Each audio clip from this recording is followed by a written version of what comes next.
मैं वचन देती हूँ मैं दक्ष के यहाँ जन्म लूं,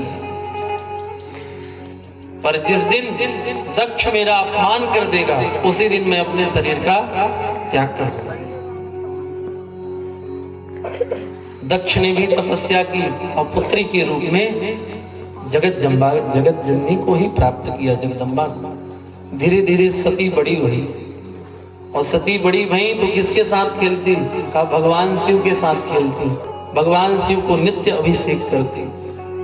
ब्रह्मा जी आ गए, भगवान शिव समाधि में थे।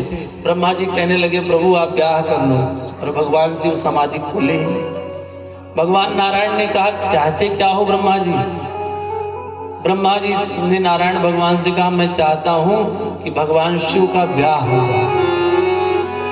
अच्छा, तो ऐसे ब्याह नहीं होगा तो क्या करनी पड़ेगी? कहा शिव जी की प्रार्थना करो, शिव जी से प्रार्थना करो तो शिव जी प्रसन्न हो जाएंगे। तब भगवान ब्रह्मा और नारायण दोनों आए भगवान शिव के पास प्रार्थना करने की, हे प्रभु आप ब्याह करो।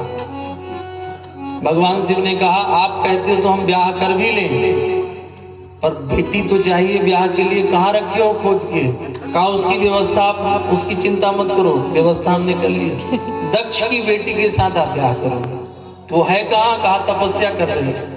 भगवान शिव सीधे सती जी के पास पहुंच गए और कहने लगे दक्ष नंदिनी प्रीतोस्मि व्रतेनानेन सुव्रते। हे देवी मैं तुम्हारे व्रत से प्रसन्न हुआ हूं, वरदान मांग लो, क्या चाहिए? अच्छा, तो सती जी ने ये नहीं कहा कि हमको ये दे दो, ये दे दो, ये दे दो, वो दे दो। सती जी ने कहा आपकी जो इच्छा हो आप हमें वो दे दो।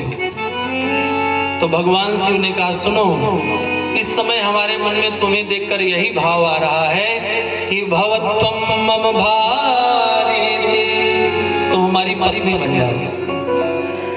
सती जी ने कहा ऐसे थोड़ी पत्नी बन जाए, जाओ पहले हमारे पिताजी से हाथ मांगो हमारा, तब हम पत्नी बने। देखो यहाँ पर भी बड़ी सुंदर शिक्षा है। कहीं कोई पसंद कर ले एक दूसरे को तो तुरंत निर्णय नहीं लेना चाहिए। माता पिता के पास जाओ, माता पिता यदि अनुमति दे तो ब्याह करो। सती जी ने स्वयं से निर्णय नहीं लिया। सती जी ने कहा आप जाइए हमारे पिताजी से हमारा हाथ मांगिए, यदि वो सहर्ष मेरा ब्याह करते हैं तो मुझे कोई आपत्ति नहीं। तब भगवान शिव आए और सती जी से ब्याह किया।